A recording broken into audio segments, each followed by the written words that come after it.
Hey guys, Ian from ianarthurs.com here. Thanks for checking out the video. Please make sure you like and subscribe and ring that notification bell for future video updates.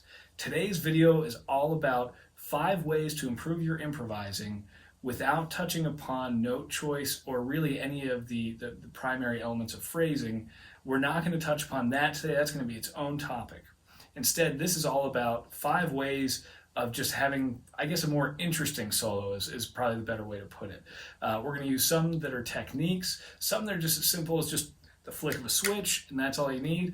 But it's going to be just plain and simple, just ideas to get more interesting solos without having to do a ton of work.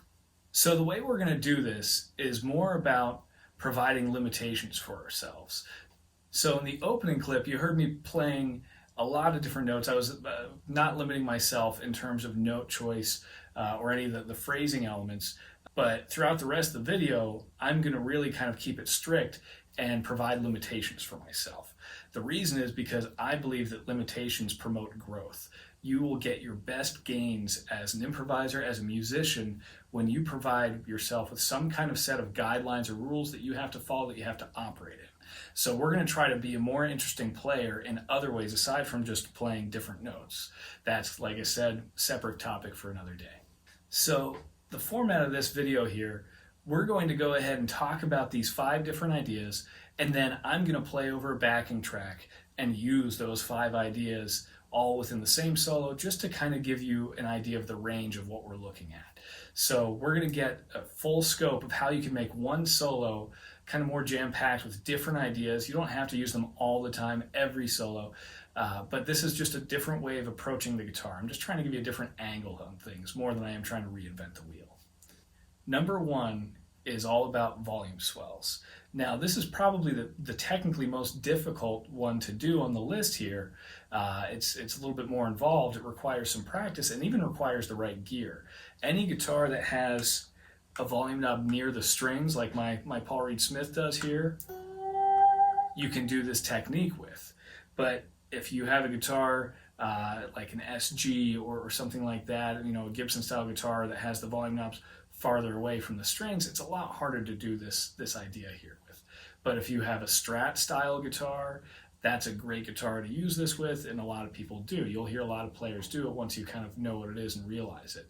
There are multiple ways to do it. You can do it with the volume knob on your guitar, but if you don't have that, you can use a pedal. So you're able to get that same effect from a volume pedal, just using your foot to rock back and forth to get that volume swell effect as opposed to the volume knob itself.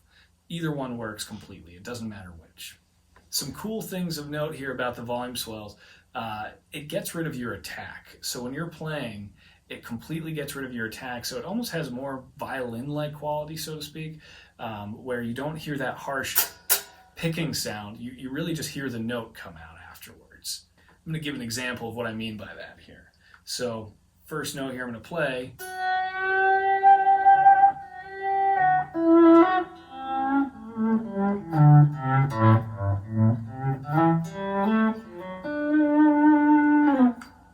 You can hear that you're hearing that swell up, you're hearing that note after the attack. So once again, you're getting rid of that harsh pick sound.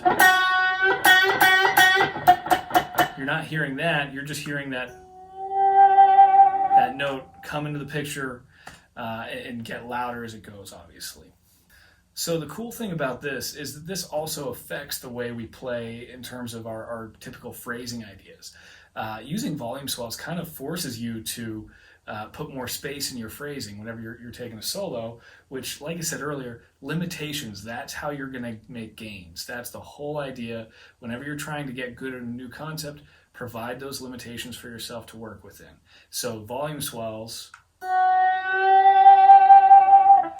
they really do a great job of promoting that space in your phrasing. So you're going to have some gains in some other areas that we're not really talking about today from working on a technique like volume swells. Now, the way I do my volume swells, I like to use my 4th finger, maybe even 3rd finger a little bit. Kind of combination of those two, where I end up rolling the volume knob itself with the side of those fingers as I'm going. And I pick with my thumb. So you can pick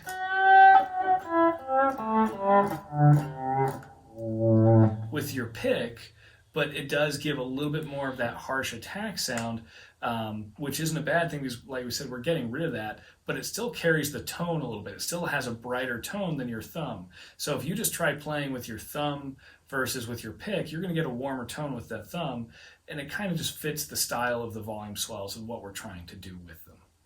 So another thing with volume swells, you want to roll the volume actually down to 0. You want to start from absolutely 0, so that way you can hear no attack, like we said before, and really only hear the note swell up into position.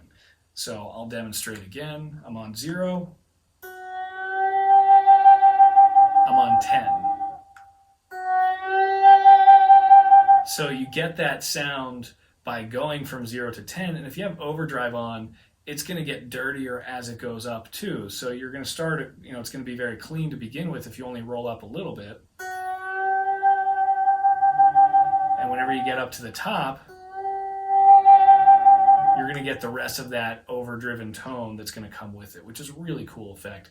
And a little bit why I said about the violin-like quality to the whole thing too. It really gives a different angle on your guitar playing. So concept number 2 is a pretty simple one. It's just changing your dynamics. It's one of the most underrated parts of music. It gives a lot more emotion, a lot more feel whenever you play with more dynamic control. But that can come from 2 different things. That can be just your right hand, the touch that you're using, or you can once again use your volume knob. It doesn't have to be in the context of a volume swell to get a good dynamic control here. So you can be playing a solo with a light touch and a lower volume control.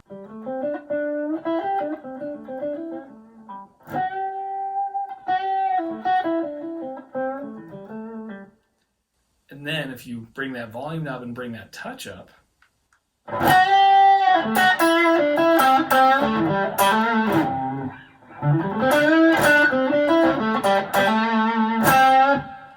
you really get a huge range dynamically here that just makes it way more interesting for the audience.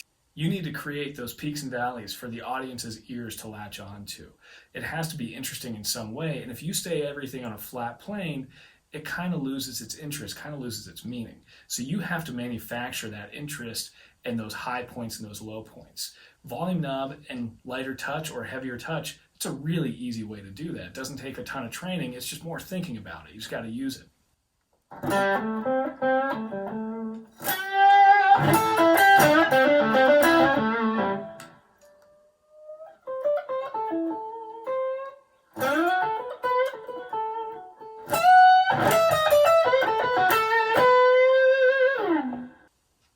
Number 3 is a really simple idea as well. It's actually just about changing physically where you're picking on the guitar. So we typically would pick kind of up around your neck pickup or close to or more in the middle. Everybody's arms, hands, everything's a little different, but you're going to be kind of in that area usually.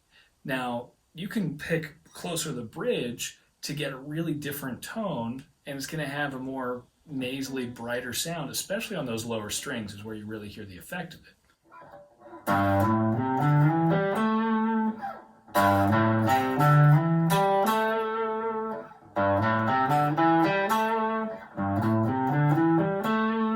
So you can hear that different sound, and once again, if you're just trying to give yourself a new idea, just something fresh for your ears to hear while you're playing, that can be a pretty easy way to do it.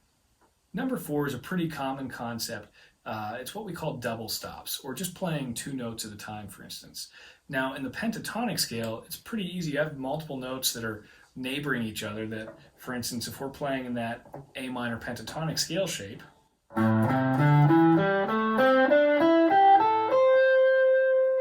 you have the 5th fret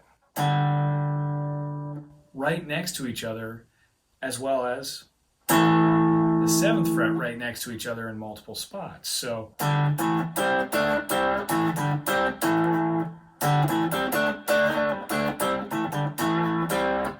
it can just be kind of a cool, once again, just a different vibe, gives you a more aggressive sound, a little heavier sound. You hear a lot of people write riffs out of this for not even just a solo, but for like the hook of a song or something like that. It could be a really cool idea.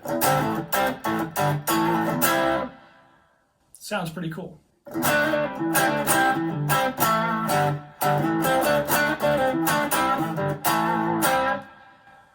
You can do this in a couple different ways technically. You can use one finger, which is probably the most common, probably the thing you're going to do the most of. But you can also do it where you have the first finger on the 5th fret. The 3rd and 4th can take care of the 7th fret if you want as well.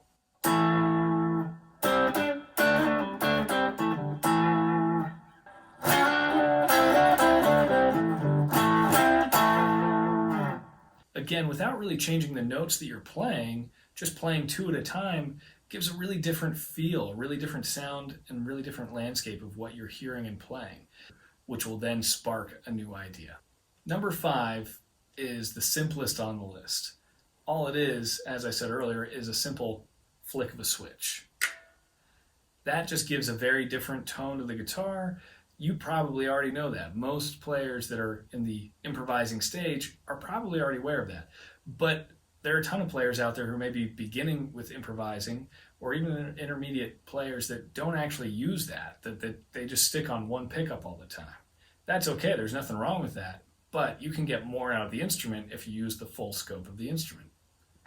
If you're a beginner player, you might not have this. If you're an intermediate player, you might. But you might not be doing it regularly, and starting to throw that in more frequently can once again give a different angle on what you're playing. So I'm going to play over a backing track here to demonstrate all these different techniques in the context of one solo. Now, you don't necessarily have to do all of these different things in one solo, but in this case, that's what I'm going to do, just to show you some different ideas for it. I'm only going to use the A minor pentatonic scale, no other notes. I'm going to keep really, really strict about that the best I possibly can, just to show once again that limitations can provide some different angles on things.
scratching the surface on these ideas. You can really get as much as you want out of these by digging more into them and just playing with them more and more.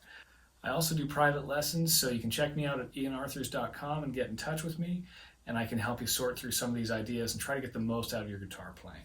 I hope you liked the video. Please make sure to like and subscribe and ring that notification bell like I said earlier, and I'll see you next time.